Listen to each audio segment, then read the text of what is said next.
Okay, thank you. Good morning to everyone. Today we are going to learn about the Clausius-Clapeyron equation এবং সেখান থেকে আমরা বিভিন্ন ধরনের অ্যাপ্লিকেশন শিখব। যে আসলে লাস্ট ক্লাসে আমরা শিখেছিলাম শুধু এই যে ক্লাপেইরন ইকুয়েশন এবং সেই ক্লাপেইরন ইকুয়েশন পড়ার পরে এখন আমরা আজকে শিখব নতুন করে আরেকটা টার্ম অ্যাড করব। তো এখন আমরা দেখে নিব যে আসলে ক্লাপেইরন ইকুয়েশনটা কি এবং তারপরে এবং ক্লসিয়াস-ক্লাপেইরন ইকুয়েশনটা কি, এই দুইটা দেখে আমরা তারপরে একসাথে এটা কম্বাইন করব। আর তার আগে আমি একটু দেখিয়ে নেব যে লাস্ট ক্লাসে আমার একটা ওই ক্যালকুলেশনে প্রবলেম হচ্ছিল, যে সেই প্রবলেমটা আগে সলভ করি। সেটা কি ছিল যে আমরা কন্ডিশনস অফ স্পন্টেনিটি, তাই না, সেটা দেখছিলাম। তো তোমরা একটা জিনিস কিন্তু আমাকে বলতে ভুলে গেছো। এই যে দেখো, এই যে আমরা যে গিবস ফ্রি এনার্জির ইকুয়েশন, এখানে একটা প্লাস সাইন দিয়ে শুরু করেছিলাম। আসলে কি গিবস ফ্রি এনার্জির ইকুয়েশন তো এইচ মাইনাস টিএস। তাহলে এই জিনিসটা কিন্তু তোমরা দেখতে পাওনি। তাহলে এটা একটু দেখবা যে আসলে আমি যে ইকুয়েশনটা এখানে লিখেছি এবং বইয়ের মধ্যেও কিন্তু এটা ভুল দেওয়া আছে, কারণ ওই যে ওই বল এন্ড বল যে বইটা আছে সেই বইয়ের মধ্যে ওখানে ভুল আছে, যে কারণে আমিও ভুলটা করছি। যে আসলে আমি আর এতটা খুঁজতে দিন, আমি মনে করছি এই ইকুয়েশনটা যেভাবে আছে সেরকমই। তো এইখানে আমি ক্যালকুলেশন করতে যাচ্ছি, এইখানে আসলে মিলাতে পারছি না। তারপরে আমি আরেকটা বই খুঁজলাম, যেটা হলো বই খুঁজলাম, ইন্টারনেট খুঁজলাম, খুঁজে দেখি যে আসলে গিবস ফ্রি এনার্জির ইকুয়েশনটা হলো G equal H minus T S. তাহলে এখন যদি আমরা এই ইকুয়েশনটাকে সলভ করি তাহলে দেখবা যে হ্যাঁ, আমাদের এই যে যে কন্ডিশন যেভাবে ছিল সেটা কিন্তু এক্স্যাক্টলি হয়ে যাচ্ছে। সেটা কিভাবে সম্ভব দেখো, আমরা লাস্ট ক্লাসে এইখানে এই যে TDS minus DE minus PDV, এই যে এই লাইন থেকে এই লাইনটা কিভাবে আসছিল, কারণ আমাদের এইখানে কিন্তু সবগুলোই পজিটিভ সাইন ছিল, যে কারণে আমরা এই TDS minus DE minus PDV এই টার্মটা যদি সবগুলো পজিটিভ থাকে তাহলে এখানে সবগুলো নেগেটিভ হবে অথবা সবগুলো পজিটিভ হবে, এরকম করে হতো। কিন্তু বাস্তবে তো আমাদের ইকুয়েশন শুরুই হচ্ছে এখান থেকে। তাহলে আমরা জানি কি এনথালপি ইকুয়াল H ইকুয়াল ই প্লাস পিভি, তাই না, internal energy plus PV work বা পিভি এনার্জি। তাহলে এই যে ইকুয়েশনটা, তাহলে এখন যদি আমরা জি এর রিপ্লেসমেন্টে জি ইকুয়াল ই প্লাস পিভি মাইনাস টিএস, কারণ এই যে এখন এইচ এর রিপ্লেসমেন্টে আমরা লিখে দিলাম ই প্লাস পিভি। এখন এই ইকুয়েশনটাকে যদি আমরা ডিফারেন্সিয়েট করি তাহলে এইটাকে ডিফারেন্সিয়েট করলে ডিজি, ই কে ডিফারেন্সিয়েট করলে ডিই, পিভি এটাকে ডিফারেন্সিয়েট করলে একবার পি কনস্ট্যান্ট একবার ভি কনস্ট্যান্ট, তাহলে সেক্ষেত্রে আমরা পাবো কি P into D V plus V into D P. তাহলে P into D V plus V into D P, আর এই যে মাইনাস আছে তাহলে মাইনাস, এখানে টি একবার কনস্ট্যান্ট আর একবার এস কনস্ট্যান্ট, তাহলে minus T into D S minus S into D T. তাহলে এই হলো আমাদের ডিফারেন্সিয়েট করা হলো। এর পরবর্তীতে আমরা এখান দেখো এই যে ডিই আছে, ডিই আছে পজিটিভ, আর টিডিএস আছে নেগেটিভ, এসটিডি আছে, এসডিটি আছে নেগেটিভ। তাহলে এই দুইটা টার্ম আমাদের নেগেটিভ আছে আর ডিইটা পজিটিভ আছে। তাহলে এখন আমরা চাই কি যে এই যে টিডিএস আর এই যে পিডিভি এবং ডিই, এই দুইটা টার্ম, এই তিনটা টার্ম, টিডিএস এটাকে আমরা লেফটে নিয়ে যাই, তাহলে এখানে মাইনাস আছে, এটা হয়ে যাবে পজিটিভ। টিডিএস মাইনাস ডিই, তাহলে এই ডিইটা এই পাশে পজিটিভ আছে, তাহলে লেফট সাইডে নিয়ে গেলে মাইনাস হয়ে গেল। আবার এই যে পিডিভি, এটা রাইট সাইডে ছিল, সেটা পজিটিভ ছিল, এটা হলো নেগেটিভ। তাহলে আলটিমেটলি কিন্তু আমাদের এখানে পরবর্তী এই টার্মগুলো কিন্তু ঠিক আছে, যে এই যে অংশটুকু আমরা শুরু করেছিলাম একটা ভুল ইকুয়েশন দিয়ে, যে কারণে আমাদের কনফিউশনটা তৈরি হয়েছিল। So this is the ultimate form or the Gibbs free energy ডেফিনেশনটাই কিন্তু এইটা। তাহলে এই ইকুয়েশনটা আমাদের শুরুতেই ঠিক করতে হতো, তাহলে সেটা আমরা ভুল নিয়ে শুরু করার কারণে আমাদের গন্ডগোল পাকিয়ে গেছে। তো তারপরে যে অংশটা থাকে এই যে ডিজি, এই পাশে আছে পজিটিভ, আমি রাইট সাইডে নিয়ে গেলাম, মাইনাস হয়ে গেল, মাইনাস ডিজি। তারপরে ভিডিপি এটা পজিটিভ আছে, পজিটিভ থাকলো, আর মাইনাস এসডিটি যা ছিল মাইনাস আছে। তাহলে এখন যে টার্মটা, তাহলে আলটিমেটলি আমরা দেখতে পাচ্ছি কি TDS minus DE minus PDV, এই টার্ম ইকুয়াল এই যে রাইট সাইডে আমরা জাস্ট এই ইকুয়েশনটাকে একটু রিঅ্যারেঞ্জ বা রিঅর্গানাইজ করে লিখেছি। সো এখন আমরা যে আগের ইকুয়েশন, একটা 2 নম্বর ইকুয়েশন আছে আমাদের, সেখানে ছিল কি এই যে 2 number equation TDS, that means সিস্টেমের যে temperature into change in entropy, তাহলে কোন একটা সিস্টেমের এন্ট্রপি এর সাথে মাল্টিপ্লাই হলো temperature minus DE minus PDV. তাহলে এই ফর্মটা আমাদের ওখানে আসছে কিনা দেখো, এক্স্যাক্টলি লেফট সাইডে আমরা ওইটাই আসলে তৈরি করার চেষ্টা করেছি। তো এখানে দেখো এই যে টিডিএস, এখানে সিস্টেম লেখা ছিল এক্সট্রা, আমাদের সিস্টেমটা ঠিক এখানে সিস্টেমও একই জিনিস। তাহলে T into D S minus DE minus PDV. তাহলে এই টার্মটা কি হচ্ছে, গ্রেটার দ্যান জিরো, ওইখানে আমরা অলরেডি ওখানে দেখেছি। তাহলে এই টার্মটা আর এই টার্মটা যদি সমান হয়, তাহলে এইটা যদি গ্রেটার দ্যান জিরো হয়, তাহলে এই টার্মটাও গ্রেটার দ্যান জিরো হবে। হ্যাঁ, আমরা এইখানে ইকুয়াল, এই সাইন মানে এই পার্টটা আর এই পার্টটা ইকুয়াল বলছি, তাহলে ইকুয়াল হলে সেক্ষেত্রে ডেফিনেটলি উইল গেট, এই টার্মটা যদি জিরোর থেকে বড় হয়, এই টার্মটাও রাইট সাইডের টার্মটাও জিরোর থেকে বড় হবে। এটা পজিটিভ 5 ভ্যালু ধরে নিলাম, তাহলে এটাও ডেফিনেটলি পজিটিভ 5 হবে। তো সো সেই ক্ষেত্রে আমরা এই টার্মটা গ্রেটার দ্যান জিরো, এই টার্মটাও গ্রেটার দ্যান জিরো পাবো। So minus DG plus VDP minus S DT greater than or equal zero.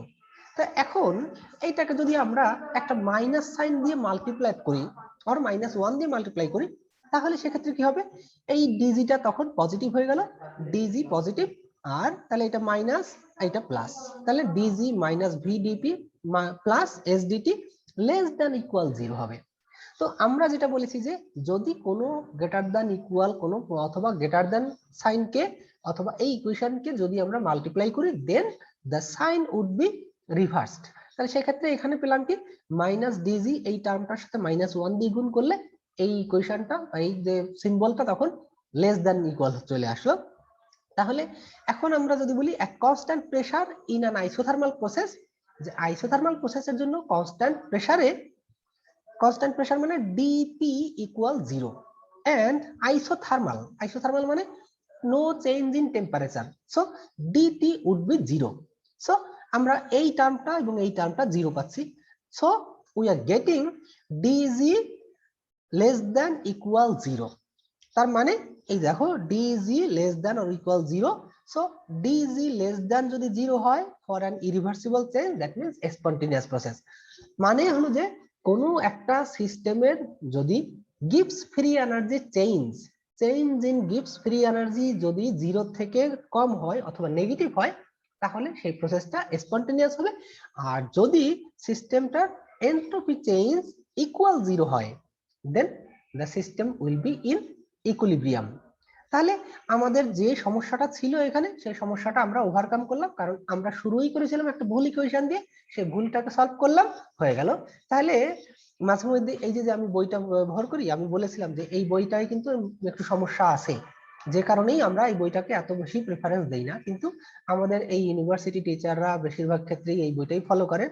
তবে তোমরা চাইলে বিভিন্ন বই আছে, ইন্টারনেট আছে, একটু খুঁজে দেখবা, কারণ সব সময় এই বইয়ের উপরে ডিপেন্ড করলে কিন্তু মাঝে মধ্যে এই ভুল নিয়ে ঝামেলায় পড়তে হবে। তো হয়তোবা এখানে যারা রাইটার তারা ঠিক করে দিছে, তারপরে যারা কম্পোজ করতে গিয়ে ভুল করে ফেলছে, এরকম হতে পারে। কিন্তু সেটা কারেকশন করার দায়িত্ব আবার ওই রিভিশন করে করে যারা বইগুলো লেখে বা সম্পাদনা করে, তাদের কিন্তু এগুলো বারে বারে দেখতে হয়, তারপরেও ভুল হয়ে যায়।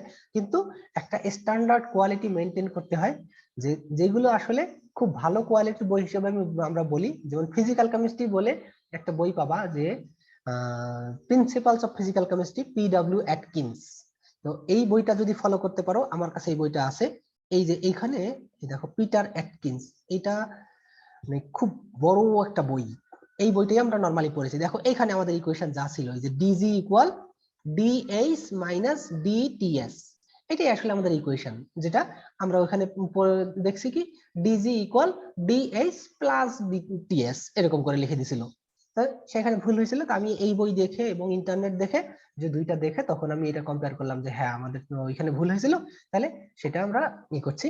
এনিওয়ে, তাহলে সবসময় চেষ্টা করবা যে অন্তত 2-3টা বই যদি কভার করা যায় বা ইন্টারনেটের সাথে একটু মিলিয়ে দেখা যায়, সেক্ষেত্রে কিন্তু আমরা ভুলগুলোকে ওভারকাম করতে পারি।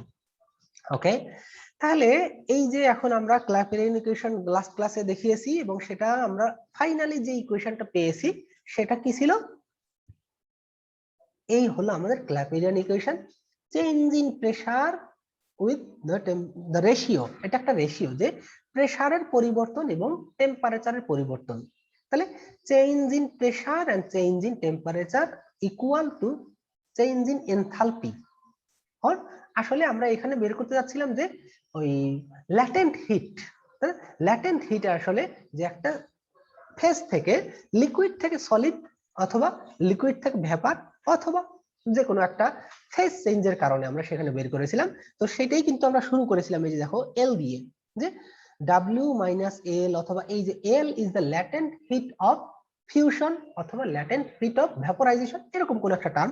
সো আলটিমেটলি আমরা ফাইনালি কি পেলাম, যে যদি কোনো একটা সাবস্ট্যান্সকে ফেজ চেঞ্জ না করে, সরি ফেজ চেঞ্জ করে যে টেম্পারেচারে চেঞ্জ না করে, এই দেখো একটা কনস্ট্যান্ট টেম্পারেচার, একটা নির্দিষ্ট টেম্পারেচারে যদি তার ফেজ চেঞ্জ করি, লিকুইড থেকে ভ্যাপার অথবা ভ্যাপার থেকে লিকুইড, এরকম করে যদি ফেজ চেঞ্জ করি, তাহলে তাদের পরিবর্তনটা আমরা এই যে ইনিশিয়াল ভলিউম V1 নিছিলাম আর ফাইনাল ভলিউম V2, তাহলে সেই রিলেশনটাকে আমরা এভাবে দেখাতে পারি, কতটুকু পরিমাণ হিট অ্যাবজর্ব করে অথবা শোষণ করে সেটা, সেই সম্পর্কটা আমরা এইভাবে dP by dt equal delta H by T into V2 minus V1। তার মানে কি, this is the change in volume, যে ইনিশিয়াল ভলিউম থেকে ফাইনাল ভলিউমের পরিবর্তন বা ডিফারেন্সটা কতটুকু সেটাই আমরা এখান থেকে বের করছি।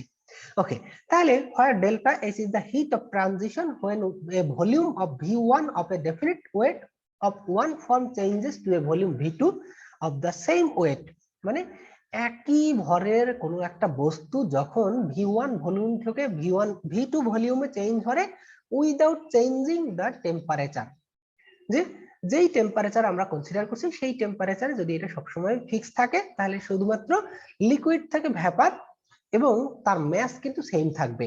আমরা এটা ক্লোজড কন্টেইনারে বা আইসোলেটেড কন্টেইনারের মধ্যে করব, কারণ যে সেখান থেকে যদি কোনো ভলিউম মানে সরি তার কোনো অ্যামাউন্ট যদি বাইরে বের হয়ে যায়, সেক্ষেত্রে কিন্তু ম্যাস চেঞ্জ হয়ে যাবে, তাহলে সেক্ষেত্রে কিন্তু আমাদের সেটা ঠিক থাকবে না।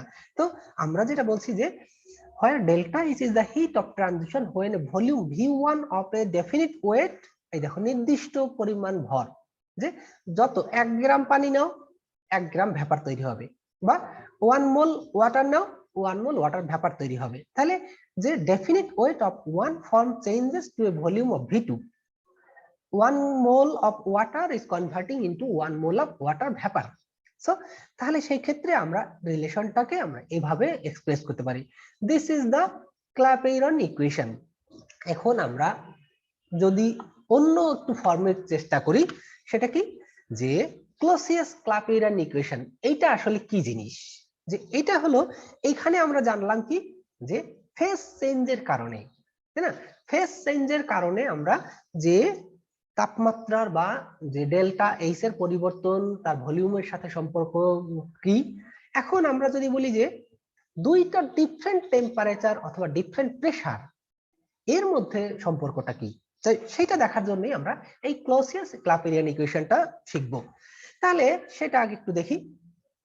The above equation, that means Clapeyron equation যেটা আমরা শিখেছি, the above equation can be simplified by neglecting the small volume। মানে আমরা যদি লিকুইডের কথা বলি, আমরা ইকুয়েশনটা নিয়েছিলাম কি V2 মাইনাস V1, এই দেখো এখানে ছিল V2 মাইনাস V1 এবং V1 ছিল কি আমাদের, যদি লিকুইড থেকে সলিড হয়, সরি লিকুইড থেকে ভ্যাপার হয়, তাহলে লিকুইড থেকে ভ্যাপার হলে সেই ক্ষেত্রে লিকুইডের ভলিউমের তুলনায় ভ্যাপারের ভলিউম কিন্তু অনেক বেশি, যে কারণে আমরা এই যে ডিফারেন্সটা, তাহলে এই নাম্বারটাকে আমরা ক্লোজ টু জিরো অথবা নেগলিজিবল ধরে, তাহলে ওভারঅল এই যে V2 মাইনাস V1 মানে ছোট একটা নাম্বারকে যদি বড় একটা নাম্বার থেকে সাবট্রাক্ট করি, তাহলে আলটিমেটলি কি হয়, যে বড় যে নাম্বারটা সেই নাম্বারটাই থাকে।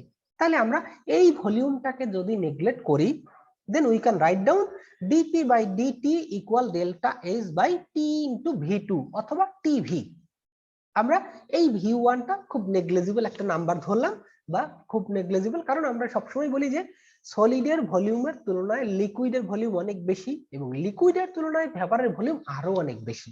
So we can consider that the value, this value is negligible, therefore we can write down the এই ইকুয়েশনটাকে আমরা যদি একটু মডিফাই করি তাহলে আমরা লিখতে পারি কি DP by DT equal delta H by T into ভি2 অথবা টিভি। আলটিমেটলি যে চেঞ্জ ইন ভলিউম যেটা আসছে সেটা আসলে টিভি হিসেবেও লিখতে পারি। আচ্ছা, তাহলে দেখো তাই লিখছে D P by DT equal delta H by T V considering the vapour obeys the ideal gas law. যে এখন আমরা যে ভ্যাপারটা তৈরি করছি ফেজ চেঞ্জ করে যে লিকুইড থেকে ভ্যাপার হচ্ছে, তাহলে এই ভ্যাপারটা আমাদের যদি আইডিয়াল গ্যাসের ফর্মুলা ফলো করে তাহলে কি হবে, then we can write down এই যে ভি2 অথবা ভি যাই লিখি না কোনো একই জিনিস, যে পিভি ইকুয়াল আরটি মানে 1 মোল গ্যাসের জন্য, অথবা পিভি ইকুয়াল এনআরটি এন মোল গ্যাসের জন্য। তো সেক্ষেত্রে আমরা এই যে প্রেসার, এই প্রেসার পিভি ইকুয়াল আরটি, তাহলে আমরা এখানে ভি2 অথবা ভি ইকুয়াল লিখতে পারি কি আরটি বাই পি। তাহলে এখন এই যে ভি অথবা ভি2 এই ভ্যালুটাকে যদি আমরা এই ইকুয়েশনে বসিয়ে দেই, সাবস্টিটিউট করে দিলাম, তাহলে ইকুয়েশনটা কি দাঁড়াচ্ছে DP by DT equal delta H by T into RT by P. তাহলে এখানে আসছে কি আলটিমেটলি যে এখানে টি এখানে একটা টি আছে আর এখানে অলরেডি একটা টি ছিল, যে কারণে আমরা পাচ্ছি কি আর টি স্কয়ার, আর এই পিটা তখন উপরে চলে যাবে ডেল্টা এইচ ইন্টু পি। তাহলে ডেল্টা এইচ ইন্টু পি আর divide by R T square. তাহলে আমরা এই ইকুয়েশনটা এইভাবে সলভ করলাম যে শুধুমাত্র আইডিয়াল গ্যাস ইকুয়েশন বা আইডিয়াল গ্যাস ফর্মুলা ব্যবহার করে, যে এখান থেকে আমরা দেখতে পাচ্ছি কি যে ভি2 ইকুয়াল আরটি বাই পি। তাহলে এই যে ভ্যালুটা আমরা বসিয়ে দিলাম, then we are getting DP by DT equal delta H by delta H P divide by RT square. আচ্ছা, এখন এই ইকুয়েশনটাকে আরেকটু ফরম্যাট করি। আরেকটু ফরম্যাটটা কিভাবে, এই যে পি টার্মটা আছে এই পি টার্মটা রাইট সাইডে আছে মাল্টিপ্লাই হিসেবে, এখন আমরা এটাকে যদি লেফট সাইডে নিয়ে যাই তাহলে ডিভাইড হিসেবে থাকবে। তাহলে আমরা এইভাবে লিখতে পারি 1 by T multiplied by DP by DT equal delta H by R T square. আচ্ছা, তাহলে এখন এই দেখো একই জিনিস লিখেছি 1 by P multiplied by DP by DT equal delta H by R T square. কোনো কিছুই পরিবর্তন করিনি, শুধু এইখানে পিটা ছিল, পিটাকে আমি এখানে নিয়ে আসছি ডিভাইড হিসেবে। তাহলে এখন আমরা এই ডিফারেন্সিয়েশন বা ইন্টিগ্রেশনের যে সিস্টেম অনুযায়ী, সেই অনুযায়ী আমরা এই টার্মটাকে এইভাবেও লিখতে পারি 1 by P into DP by DT. তাহলে এই যে ডিফারেন্সিয়েশন বা ইন্টিগ্রেশন এই ফর্ম অনুযায়ী আমরা এভাবে লিখলাম। তাহলে 1 by P DP by DT, তাহলে এই টার্মটাকে আমরা ডি ইন্টু লগ ই মানে 10 বেসড নয়, এটা হলো ই বেসড। তাহলে এই ফর্ম অনুযায়ী যে লন আসলে ডিফারেন্সিয়েট করলে 1 বাই এক্স কে যদি আমরা ইন্টিগ্রেট করি তাহলে সেক্ষেত্রে পাই লন। তো সেই অনুযায়ী আমি এই ইন্টিগ্রেশন এত কিছু আমরা বুঝাইতে গেলাম না, তাহলে সেক্ষেত্রে আমার একটু সময় লাগবে অত কিছু। তাহলে আমরা সরাসরি এখানে বলে দিলাম কি জাস্ট এই ফর্মটাকে আমরা এভাবেও লিখতে পারি। তাহলে আলটিমেটলি কি হলো যে এই পার্টটা এই delta H by R T square আর এই D into log E P divide by DT, তাহলে এই দুইটা টার্ম আমরা সমান লিখতে পারি, কারণ আমরা এই যে এই ইকুয়েশন আর এই ইকুয়েশন সমান। সো আমি আবার বললাম কি যে এই ফর্মটাকে আমরা ডিফারেন্সিয়েশনের ফর্মুলা অনুযায়ী আমরা এভাবেও লিখতে পারি। So D into log E P divide by DT equal delta H by R T square. দেখো D into log E P divide by DT equal delta H by R T square.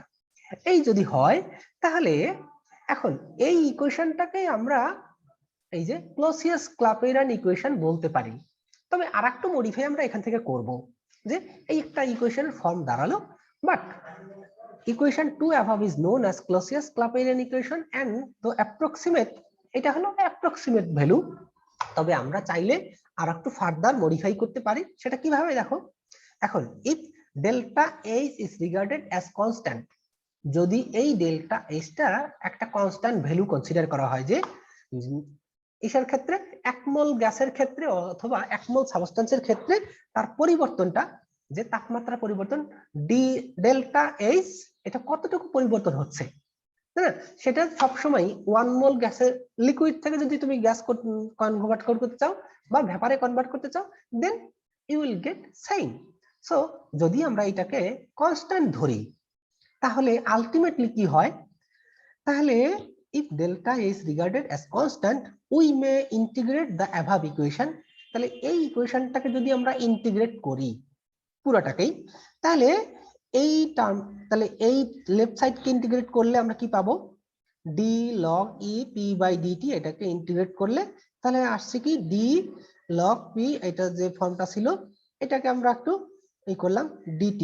আচ্ছা, এই dt-টাকে আমরা একটু উপরে তুলে দিলাম, এই dt-টা multiply divide হিসেবে আছে এখানে, তাহলে এখানে কারণ আমাদের ইসের মানে ভেরিয়েবল, এখানে টেম্পারেচারটা আমরা আমাদের ভেরিয়েবল নিয়েছি, তাহলে dt হলো আমাদের ডিফারেন্স ইসের, তাহলে এই dt-টা এই পাশে চলে গেল, সেক্ষেত্রে dt বাই RT স্কয়ার এই ফর্মে লিখতে পারি। এখন আমরা ইন্টিগ্রেট করব, তাহলে এই পার্টটাকে ইন্টিগ্রেট করি, এই পার্টটাকে ইন্টিগ্রেট করি, ডেল্টা এসটাকে কনস্ট্যান্ট ধরে নিয়েছি, আর এই আর তাও তো অবশ্যই কনস্ট্যান্ট, কারণ এই আরটা হলো আমাদের মোলার গ্যাস কনস্ট্যান্ট। তাহলে এখন dt বাই টি স্কয়ার এইটাকে ইন্টিগ্রেট করলে কি পাওয়া যায় সেটা তোমরা জানো, 1 by x to the power minus x to the power 2 অথবা 1 by x to the power n, এইভাবে যে ফর্মুলাটা আছে সেটাকে ইন্টিগ্রেট করলে যা পাওয়া যাবে। আর এইটাকে ইন্টিগ্রেট করলে আমরা কি পাই সেটা দেখি। তাহলে দুইটা ইন্টিগ্রেশন দুই পাশে করলে দেখো log e to the power p, এই যে d log e to the power p এটাকে ইন্টিগ্রেট করলে আমরা পাচ্ছি log e to the power p, আর ফাইনালি এখানে কি হচ্ছে এই dt বাই টি স্কয়ার, এটা যা আছে তাই থাকলো, তাহলে dt বাই টি স্কয়ার এটাকে যদি আমরা ইন্টিগ্রেট করি then we will get this format, just 1 by T minus 1 by T, কারণ 1 by x to the power 2 এটাকে যদি আমরা ইন্টিগ্রেট করি then we will get minus 1 by x। এটা হলো আমাদের ইন্টিগ্রেশনের ফর্মুলা অনুযায়ী। আর আমরা যেহেতু এখানে মানে কোনো লিমিট ইউজ করিনি, যে কারণে আমাদের সবসময় কি করতে হয়, ইন্টিগ্রেশন করলে একটা কনস্ট্যান্ট অ্যাড করতে হয়, তাহলে সেই কনস্ট্যান্ট একটা আমরা অ্যাড করে দিছি। তাহলে log e to the power p, sorry log e p equal minus delta h divide by RT plus constant. তাহলে এখন এইটাকে আমি log e to e base আছে, তাহলে log e বেজটাকে আমরা log 10 বেজ দিয়ে নিই। log 10 বেজ যদি করতে চাই তাহলে 2.303 দিয়ে মাল্টিপ্লাই করতে হবে আমাদের, কারণ এটা আমরা আগে থেকেই জানি। তাহলে log যদি 2.303 দিয়ে মাল্টিপ্লাই করি তাহলে এখানে মাল্টিপ্লাই হিসেবে থাকলে এখানে তখন কি আসে, ডিভাইড হিসেবে চলে আসলো। তাহলে log 10 বেজ, তাহলে p 2.303 RT আর মাইনাস যা ছিল তাই প্লাস c। আচ্ছা, তাহলে এখন if P1 is the vapor pressure at T1, মানে একটা নির্দিষ্ট টেম্পারেচারে T1 টেম্পারেচারে যদি তার ভ্যাপার প্রেসার P1 এবং T2 টেম্পারেচারে যদি ভ্যাপার প্রেসার P2 হয়, তাহলে আমরা ইকুয়েশনটা এরকম করে লিখতে পারি কিনা, যে এটা হলো একটা নির্দিষ্ট প্রেসারে এবং নির্দিষ্ট টেম্পারেচারে তার ভ্যাপার প্রেসার P হলে সেক্ষেত্রে আমরা লিখতে পারি কি log 10 P equal delta A minus delta H divide by 2.303 RT plus C। এই হলো। তাহলে এখন আমরা এখান থেকে লিখতে পারি কি, যদি দুইটা ভিন্ন কন্ডিশনের ক্ষেত্রে অ্যাপ্লাই করার চেষ্টা করি, যে P1 হলো মানে T1 টেম্পারেচারে তার ভ্যাপার প্রেসার এবং T2 টেম্পারেচারে যদি তার ভ্যাপার প্রেসার P2 হয়, তাহলে আমরা এই ইকুয়েশনে শুধু P এর জায়গায় P1 এবং P2 বসাবো, আর টেম্পারেচার T2 এর T এর জায়গায় T1 বা T2 যা খুশি তাই বসাবো। ওকে, তাহলে log 10 P1 equal minus delta H divide by 2.303 RT1 plus C। এটা একই রকম log 10 P2 equal minus delta H divide by 2.303 RT2 plus C। তাহলে এখন এই ইকুয়েশন থেকে যদি আমরা এই ইকুয়েশনটা সাবট্রাক্ট করে দেই তাহলে কি দাঁড়াচ্ছে, log P2 minus log P1, তাহলে এটা হচ্ছে log P2 minus log P1, আর এটা কি হচ্ছে, এটা হলো মাইনাস এইটা মাইনাস আছে মাইনাস ডেল্টা এইচ 2.303 RT, তাহলে আমরা এইটা পাবো প্লাস, কারণ এটার থেকে এটা মাইনাস করেছি, যে কারণে আমাদের এই টার্মটা প্লাস হয়ে যাবে আর এই টার্মটা মাইনাস যা আছে তাই থাকলো। তাহলে আমরা যদি এইভাবে লিখি ডেল্টা এইচ 2.303 আর এটাকে কমন ফ্যাক্টর নিয়ে নিলাম, কমন নিয়ে তাহলে লেখা যায় 1/T1 - 1/T2, কারণ এই মাইনাসটা আমাদের এখানে থাকবে আর এটা তখন মাইনাসটা মাইনাস মাইনাসে প্লাস হয়ে যাবে। সো উই আর গেটিং, তাহলে এখানে log P2 - log P1, যদি log বেজ আমরা কমন নেই তাহলে সেক্ষেত্রে কি হয় যে মাইনাসটা তখন ডিভাইড হয়ে যায়, তাহলে log P2 - log P1 equal লিখতে পারি কি log 10 বেজ, যেটা P2/P1। তাহলে আলটিমেটলি কি দাঁড়ালো, এখানে delta H divide by 2.303 R into 1/T1 - 1/T2। এইটাই হলো আমাদের final equation for the Clausius Clapeyron equation. এখন এই ইকুয়েশন আমরা বিভিন্ন কাজে ব্যবহার করতে পারি এবং সেইগুলো অ্যাপ্লিকেশনগুলো আমরা একটু একটু করে দেখব। তাহলে এই যে অ্যাপ্লিকেশনটা সেটা দেখতে গেলে আমরা এখানে দেখতেছি কি, দেখো যদি তোমার কোনো একটা সিস্টেমের যদি প্রেসার, একটা টেম্পারেচারে প্রেসার, মানে এই যে T1, T2, P2 এবং P1, এই চারটা কোয়ান্টিটি আছে। এই চারটা কোয়ান্টিটির ভিতরে যদি যে কোনো তিনটা কোয়ান্টিটি দেওয়া থাকে, then we can find out the rest of the quantities. মানে যে এখানে যতগুলো আছে, একটা নির্দিষ্ট প্রেসারে যদি, মানে একটা নির্দিষ্ট টেম্পারেচারে যদি তার ভ্যাপার প্রেসার দেওয়া থাকে এবং অন্য আর একটা টেম্পারেচার দেওয়া থাকে, তাহলে ওই টেম্পারেচারে তুমি তার ভ্যাপার প্রেসার কত হবে বের করতে পারবা। অথবা যদি একটা প্রেসার দেওয়া, দুইটা প্রেসার দেওয়া থাকলো এবং একটা টেম্পারেচার দেওয়া থাকলো, তাহলে বাকি যে টেম্পারেচারটা সেটা বের করতে পারবা। অথবা যদি আমরা এখান থেকে এই যে T1, T2, P2, P1 এইগুলো যদি আমাদের দেওয়া থাকে, then we can find out the value of delta H. Delta H মানে কি, ল্যাটেন্ট হিট অফ ভ্যাপোরাইজেশন অথবা ল্যাটেন্ট হিট অফ ফিউশন, এরকম কোনো কোয়ান্টিটি আমরা জানতে পারবো। সো তাহলে সেইগুলো আমরা আজকে একটু একটু করে দেখি যে কয়টা অ্যাপ্লিকেশন আমরা দেখতে পারি। সো অ্যাপ্লিকেশনস অফ ক্ল্যাপেরান-ক্লসিয়াস ইকুয়েশন, সেখানে আছে কি আমাদের calculation of the latent heat of vaporisation. Latent heat of vaporisation এটা যদি আমরা বের করতে চাই, if the vapor pressure of a liquid at two temperatures T1 and T2 be P1 and P2, আমাদের ইকুয়েশনটা যা আছে আমরা বের করতে চাচ্ছি আসলে ডেল্টা এইচ। তাহলে ডেল্টা এইচ এটা আমরা ল্যাটেন্ট হিট অফ ভ্যাপোরাইজেশন অথবা ল্যাটেন্ট হিট অফ ফিউশন এর যে কোনো একটা আমরা যদি বের করতে চাই, তাহলে সেক্ষেত্রে কি হয় যে দুইটা ভিন্ন টেম্পারেচারে যদি তাদের ভ্যাপার প্রেসার জানি, then we can find out the latent heat of vaporisation using the Clausius Clapeyron equation. তাহলে জাস্ট কি করব, দুইটা ভিন্ন টেম্পারেচারের ভ্যালু এবং দুইটা ভ্যাপার প্রেসারের ভ্যালু আমরা এই ইকুয়েশনে বসিয়ে দিব, জাস্ট সলভ করলে তখন আমরা আলটিমেটলি যে value of latent heat of vaporisation বের করতে পারবো। সো এই ইকুয়েশনটা যদি তোমাদের জানা থাকে, then easily you can find out the value of latent heat of vaporisation using this Clausius Clapeyron equation. Okay, আরো কি করতে পারি, even if the vapour pressure at two different temperatures of a solid in equilibrium with its liquid phase are known, then the latent heat of fusion can be calculated.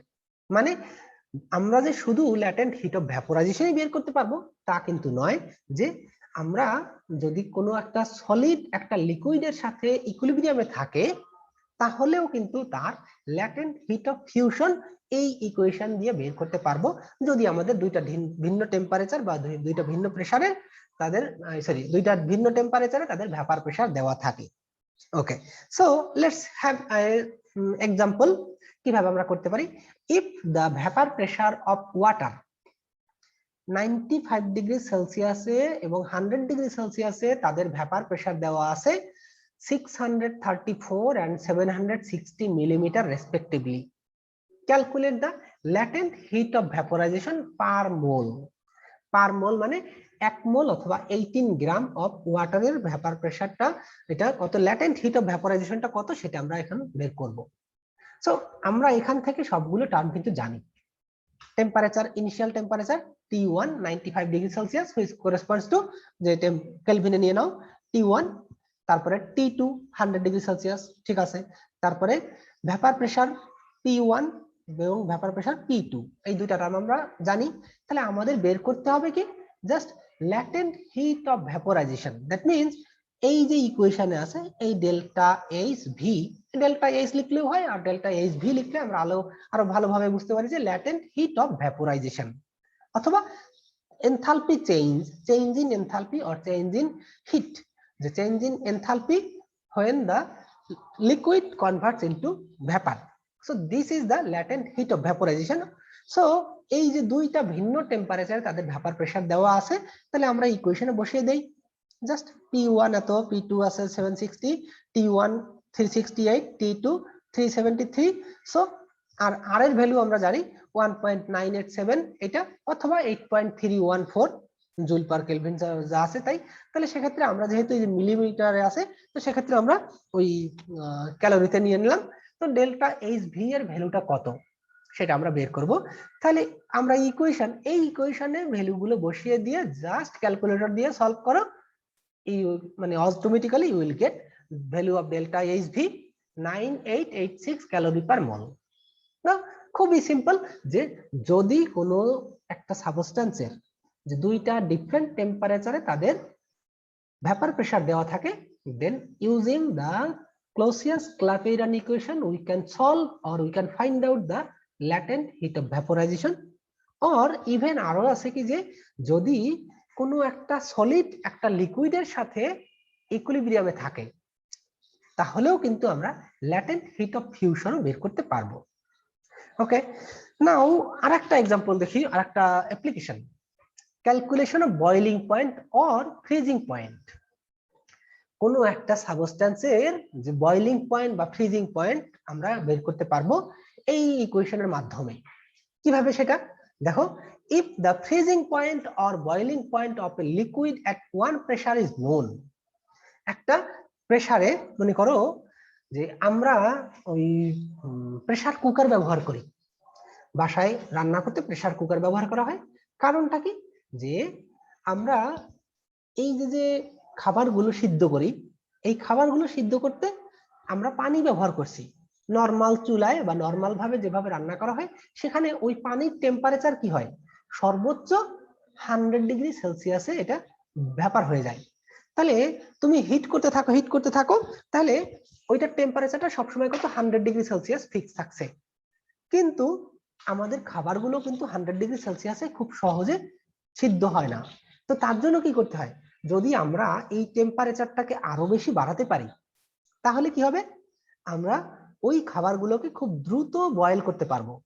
তো এখন তার জন্য কি করতে হবে, যদি আমরা ওই সিস্টেম ওই যে প্রেসার কুকারে আসলে কি হয় যে ওই ইসের মধ্যে যে পুরো কমপ্লিটলি একদম ঢাকনা দিয়ে আটকে দেওয়া হয় এবং সেখানে একটা গ্যাসকেট বা ওরিং দিয়ে সেটা যাতে কোনো ভ্যাপার বাইরে বের হতে না পারে, তাহলে সেক্ষেত্রে কি হচ্ছে, ওই ভিতরে যে লিকুইড বা ভিতরে যে ওয়াটারটা আছে সেই ওয়াটারের ভ্যাপার প্রেসারটা অনেক বেশি বাড়িয়ে দেওয়া হয়। তখন কি হয়, তো সেই ক্ষেত্রে কি হয় যে এই যে টেম্পারেচার মানে ওয়াটারটা যে টেম্পারেচারে বয়েল করার কথা 100 ডিগ্রি সেলসিয়াস তার থেকে বেশি টেম্পারেচারে বয়েল করে। তাহলে তার মানে কি, ওই ভিতরে আমরা নরমাল কুকারে বা নরমাল হাঁড়ি কড়াইতে রান্না করলে ওয়াটারটা 100 ডিগ্রি সেলসিয়াসে বয়েল হবে, কিন্তু আমরা যদি প্রেসার কুকারে রান্না করি তাহলে প্রেসার কুকারের ভিতরে হাই প্রেসারের কারণে তখন কি হবে, ওই ওয়াটারটা 100 ডিগ্রি সেলসিয়াসের উপরে আরো বেশি টেম্পারেচারে 105 বা 6 বা এরকম যে প্রেসার কুকারের যেমন ক্যাপাসিটি তেমনি এরকম করে তাহলে হায়ার টেম্পারেচারে এটা বয়েল হবে। তাহলে যদি আমরা যে খাবারটা অথবা যে মাছ মাংস যাই করি না কেন অথবা ডাল যেটাই সিদ্ধ করতে চাই, তাহলে তার টেম্পারেচার যদি বেশি বাড়িয়ে দিতে পারি তাহলে সেটা দ্রুত সিদ্ধ হবে। তাহলে ঠিক তাই এখানে হচ্ছে। তাহলে এখন আমরা কোনো একটা সাবস্টেন্সের calculation of boiling point or freezing point, if the freezing point or the boiling point of a liquid at one pressure is known, একটা সাবস্টেন্সের একটা লিকুইডের বয়লিং টেম্পারেচার যদি একটা নির্দিষ্ট টেম্পারেচারে জানা যায় তাহলে at one pressure is known, একটা নির্দিষ্ট প্রেসার যদি জানা যায়, then we can calculate it another pressure by the use of Clapeyron-Clausius equation। তাহলে এই ইকুয়েশনের মাধ্যমে কিন্তু আমরা অন্য আরেকটা প্রেসারে তার বয়লিং পয়েন্ট বা ফ্রিজিং পয়েন্ট কত হবে সেটা আমরা বের করতে পারবো। So let's see an example. at what temperature will water boil under a pressure of 787 millimeter? The latent heat of vaporization is 536 calories per gram. মানে আমাদের ইনফরমেশন কি কি দেওয়া আছে সেটা আমরা একটু আগে দেখে নিই যে at what temperature, কোন টেম্পারেচারে at what temperature will water boil under a pressure of 787 millimeter. যে তাহলে ওয়াটার কোন টেম্পারেচারে 787, নরমালি আমাদের রুমের যে প্রেসার থাকে, যে রুম টেম্পারেচার অথবা এই 25 ডিগ্রি সেলসিয়াস অথবা এই নরমাল রুম টেম্পারেচারে ওয়াটার কিন্তু 760 মিলিমিটার, এখানে আছে কিন্তু 787 মিলিমিটার। মানে আমাদের রুম টেম্পারেচার বা নরমাল যে এনভায়রনমেন্টাল প্রেসার এটা হলো 1 অ্যাটমসফিয়ার। তাহলে 1 অ্যাটমসফিয়ার প্রেসারে এই প্রেসার মানে 760, তাহলে 760 মিলিমিটার প্রেসারে এটা বয়েল করে কত 373 কেলভিনে, মানে 100 ডিগ্রি সেলসিয়াসে আমরা যেটা বলি কি, তাহলে 100 degree Celsius which corresponds to 373, আর আমাদের যে নরমাল কন্ডিশন অথবা 1 অ্যাটমসফিয়ার corresponds to 760 মিলিমিটার। আচ্ছা, তাহলে এখন বলা আছে যে at what temperature will water boil under a pressure of 787 millimetre, যে যদি আমাদের প্রেসারটা 787 মিলিমিটার হয় তাহলে এটা কত টেম্পারেচারে বয়েল করবে। তো তা দেখতে গেলে এখন আমাদের ওই একই ইকুয়েশন, কি কি ইনফরমেশন আমাদের জানা আছে, যে আমরা জানি যে ওয়াটার রুম টেম্পারেচার বা প্রেসারে যে এনভায়রনমেন্টাল প্রেসার তার প্রেসার হলো 760 মিলিমিটার এবং ওই টেম্পারেচারে ওয়াটার বয়েল করে কত 373 কেলভিন বা 100 ডিগ্রি সেলসিয়াসে। তাহলে এখন প্রেসার দেওয়া আছে 787 মিলিমিটার, তাহলে একটু হায়ার প্রেসার, এই হায়ার প্রেসারে তার কত মানে কোন টেম্পারেচারে এটা বয়েল করবে সেটা আমরা বের করব, দ্যাট মিন্স ওই টেম্পারেচারটা বের করতে হবে। and you have the value of latent heat of vaporization 536 calories per gram, তাহলে 1 গ্রামের জন্য তার ল্যাটেন্ট হিট অফ ভ্যাপোরাইজেশন এটা দেওয়া আছে। তাহলে এখন আমরা দেখি যে তাহলে latent heat of vaporisation of water যত গ্রাম, তাহলে 1 গ্রামের জন্য এত, তাহলে 1 মোলের জন্য কত হবে, জাস্ট 18 দিয়ে মাল্টিপ্লাই করে দিচ্ছি আমরা, তাই না? এই যে ওয়াটার যেহেতু বলে আছে, তাহলে 1 গ্রামের জন্য ল্যাটেন্ট হিট অফ ভ্যাপোরাইজেশন এত, তাহলে 18 গ্রামের জন্য কতটুকু লাগবে সেটা আমরা 536 মাল্টিপ্লাইড বাই 18 ক্যালোরি পার মোল, তাহলে 1 মোলের জন্য আমরা এতটুকু পেলাম। তো এখন এই যে আমাদের যে ইকুয়েশন আছে ক্লসিয়াস-ক্ল্যাপেরন ইকুয়েশন, সেই ইকুয়েশনে ভ্যালুগুলো বসিয়ে দেই, then will get log 10 P2 by P1 equal delta HV divided by 4. এই যে ভ্যালুটা এটা কোত্থেকে আসলো, যে আমাদের ওখানে ইকুয়েশন কি ছিল, ওই ইকুয়েশন সরি এই যে এই ইকুয়েশনটা ছিল ডেল্টা 2.303 আর, তাহলে এইটার সাথে যদি আমরা 1.987 মাল্টিপ্লাই করে দেই তাহলে সেক্ষেত্রে 4.56 এটা পেলাম, ধরো 4.57, তাই এটা আমরা জাস্ট কনস্ট্যান্ট টার্ম, ওটা আমরা ওই 2.303 আর এভাবে লিখতে পারি অথবা সরাসরি 4.576 এটাও লিখতে পারি। তাহলে এই হলো আমাদের value of delta H, this is the value of 2.303 into R, and this is the value of pressure P2, this is the value of pressure P1, and temperature T1 is 373 and T2 we need to find out.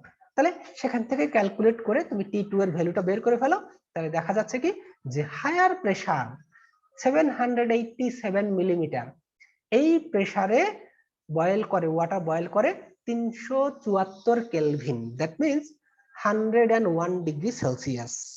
তার মানে তুমি যদি কোনোভাবে pressure কুকারের মধ্যে pressure 1 অ্যাটমসফিয়ারের তুলনায় আরো অনেক বেশি করতে পারো, 1 অ্যাটমসফিয়ার মানে এই যে 760 মিলিমিটার, তাহলে আমরা রান্না করার সময় প্রেসার কুকারে যদি প্রেসারটা আমরা এই 760 এর জায়গায় মনে করো 3 গুণ 4 গুণ 5 গুণ যদি বাড়ায় দিতে পারি, দেখো এখানে মাত্র কত 27 মিলিমিটার, 27 মিলিমিটার প্রেসার বাড়ানোর কারণেই কিন্তু 1 ডিগ্রি বেশি টেম্পারেচার হয়ে যাচ্ছে। তাহলে যদি আমরা এই টেম্পারেচারটাকে ডাবল করতে পারি 760 এর জায়গায়, মানে ডাবল করে 2 টাইমস, সেই ক্ষেত্রে মানে ওই যে প্রেসার কুকারের যে সিল, সিলটা যদি খুব ভালো হয় এবং যে প্রেসার কুকারের যে ম্যাটেরিয়ালটা, যে ওই প্রেসার যদি বাড়ানোর সাথে সাথে যদি আমাদের প্রেসার কুকারই বাস্ট হয়ে যায় তাহলে তো অ্যাক্সিডেন্ট হয়ে যাবে। তো সেক্ষেত্রে আমাদের এমন করতে হবে যে ওই প্রেসার কুকারের ম্যাটেরিয়ালটা যেন ওই প্রেসারে ফেটে না যায় বা ওই প্রেসার সহ্য করতে পারে। এবং সিলিং আমরা যে সিল করি, সিল করা মানে হলো যে ওই এইগুলো প্রেসারটা যাতে বাইরে বের হতে না পারে। তাহলে ওই প্রেসারটা যদি ভিতরে থেকে যায় তাহলে সেক্ষেত্রে আমরা তাপ দিচ্ছি, নিচের থেকে তাপ দিচ্ছি, ওই তাপের কারণেই কিন্তু বেশি পরিমাণ ভ্যাপার তৈরি হচ্ছে। সেই ভ্যাপারটা তৈরি হলে আর ওই ভ্যাপারটা বাইরে যেতে পারছে না, তাহলে ওর ভিতরে অটোমেটিক্যালি প্রেসারটা জমে জমে। আর আমরা নর্মাল রান্না করলে কি করি, যে ওই একটা ঢাকনা দেই, দেখি যাও যখন ভাতের মার বা ভাতের ফ্যান ওই করে চলে যাচ্ছে তখন আমরা ঢাকনাটাকে খুলে দিই। ঢাকনাটা খুলে দিলে কি হয়, ওই যে ভ্যাপারটা আস্তে আস্তে আস্তে আস্তে উড়ে চলে যায়। কিন্তু এই যে প্রেসার কুকারে ওই প্রেসারটা বাইরে বের হতে পারবে না। প্রেসারটা বাইরে বের হতে না পারলে তাহলে ওই যে প্রেসারটা এক্সট্রা যে প্রেসার হচ্ছে, আমরা হিট দিচ্ছি ওয়াটারটা ভ্যাপার হচ্ছে, হিট দিচ্ছি ওয়াটার ভ্যাপার হচ্ছে, তাহলে এক্সট্রা ওয়াটার ভ্যাপারের কারণেই কিন্তু এটা অনেক বেশি প্রেসার ক্রিয়েট করবে।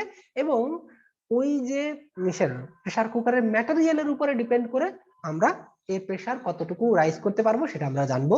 তাহলে যত বেশি প্রেসার রাইজ করা যাবে তত বেশি টেম্পারেচারে কিন্তু ওয়াটারটা বয়েল করবে। তাহলে সেটা ওয়াটার বয়েলিং টেম্পারেচার যদি বাড়াতে পারি তাহলে আমাদের যে খাবারটা সিদ্ধ করতে চাই সেটা কম সময়ে বয়েল হবে। তাহলে higher temperature it will take long shorter time. এই হলো। তাহলে আমরা এখানে দেখতে পাচ্ছি কি যে যদি প্রেসারটা মাত্র 27 মিলিমিটার বাড়াতে পারি, যে এখানে নর্মাল তো রুম টেম্পারেচার বা এনভায়রনমেন্টাল প্রেসার ছিল 760, সেখান থেকে মাত্র 787 27 মিলিমিটার প্রেসার যদি বাড়াতে পারি তাহলেই কিন্তু 1 ডিগ্রি বেশি টেম্পারেচারে ওয়াটারটাকে বয়েল করা সম্ভব। Okay, now let's see another example or another applications. Calculation of vapour pressure at another temperature. মানে এখন একটু আগে দেখলাম কি যে একটা ডিফারেন্ট প্রেসারে আমরা তার বয়লিং টেম্পারেচার বের করতে পারছি। এখন চাইলে আমরা অন্যটাও করতে পারি, যে calculation of vapour pressure at another temperature. একটা টেম্পারেচারে আমরা ভ্যাপার প্রেসার জানি, তাহলে অন্য টেম্পারেচারে ভ্যাপার প্রেসার কত হবে। তাহলে if the mean heat of vaporisation is available, it is possible to calculate the vapor pressure of a liquid at given temperature if the vapor pressure at another temperature is known.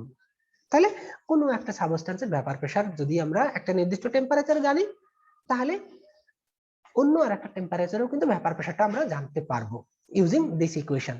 Example দেখি, calculate the vapor pressure of water at 90 degrees Celsius if its value is 100 degree at 100 degrees Celsius is 76 centimeter, 76 centimetre or 760 millimetre একই জিনিস। তাহলে এখানে বলে দেয়া আছে কি যে আমাদের 90 ডিগ্রি সেলসিয়াসে তার ভ্যাপার প্রেসারটা কত হবে সেটা আমরা এখান থেকে বের করব। তাহলে the mean heat of vaporization of water in the temperature range 90 and 100 degree Celsius is 542 calories per gram. তাহলে latent heat of vaporization সেটা আমাদের বলে দেওয়া আছে।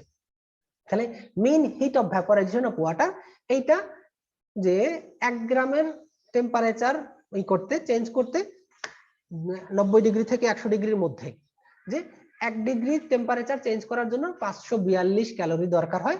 তো এখন আমাদের এই দেওয়া আছে কি, তার মানে ল্যাটেন্ট হিট অফ ভ্যাপোরাইজেশনটা কত, এখানে 1 মোলের জন্য আমরা বের করব। তাহলে 1 মোলের জন্য আমাদের এই যে ভ্যালু দেওয়া আছে 542 এর সাথে 18 মাল্টিপ্লাই করে দিব। তাহলে ডেল্টা এইচ ভি আমরা জানি। টেম্পারেচার, ইনিশিয়াল টেম্পারেচার এটা ধরে নিলাম 100 ডিগ্রি সেলসিয়াস, কারণ আমরা এটা জানি। তাহলে এই 100 ডিগ্রি সেলসিয়াস এবং প্রেসার, ভ্যাপার প্রেসার 76 সেন্টিমিটার আর 760 মিলিমিটার। ওকে, তাহলে T1 জানি, তারপরে ডেল্টা এইচ ভি জানি এন্ড T2 ও জানি। তাহলে T2 যদি আমরা জানি then we can find out the value of T1। তাহলে এখানে এখানে আমাদের P2 টা বের করতে বলছে আর কি। P1 টা জানি, তাহলে এটা আমি বললাম P1, এটা হলো T1। তাহলে আমাদের বের করতে বলছে P2 এর ভ্যালু কত। তাহলে এই যে T2 দেওয়া আছে, আমাদের P2 টা বের করতে হবে। জাস্ট P2 এর ভ্যালুটা আমরা এই যে ইকুয়েশনে আমরা সবগুলো ভ্যালু বসিয়ে দিয়ে জাস্ট তখন P2 এর ভ্যালুটা বের করতে পারবো। ইউজ দ্য ক্যালকুলেটর, ক্যালকুলেটর করে তুমি সেখান থেকে অটোমেটিক্যালি শুধুমাত্র তোমার এই ইকুয়েশনটা মনে রাখতে হবে, log 10 P2 by P1 equal delta H V divided by 2.303 into R multiplied by 1 by T1 minus 1 by T2. তাহলে এই ইকুয়েশনটা যদি মনে রাখতে পারো, then easily you can find out the value of latent heat of vaporisation, অথবা একটা টেম্পারেচারে যদি প্রেসার মানে ভ্যাপার প্রেসার কত বের করতে বলে, অন্য একটা টেম্পারেচারে তোমার ভ্যাপার প্রেসার দেওয়া আছে, তুমি বাকিটা বের করতে পারবা। তাহলে এভাবেই কিন্তু আমরা এই যে ক্লাপেরিয়ান বা ক্লসিয়াস-ক্লাপেরিয়ান ইকুয়েশনটা ইউজ করতে পারি। So this is the end of my today's class. If you have any question or comment regarding this, then you are welcome.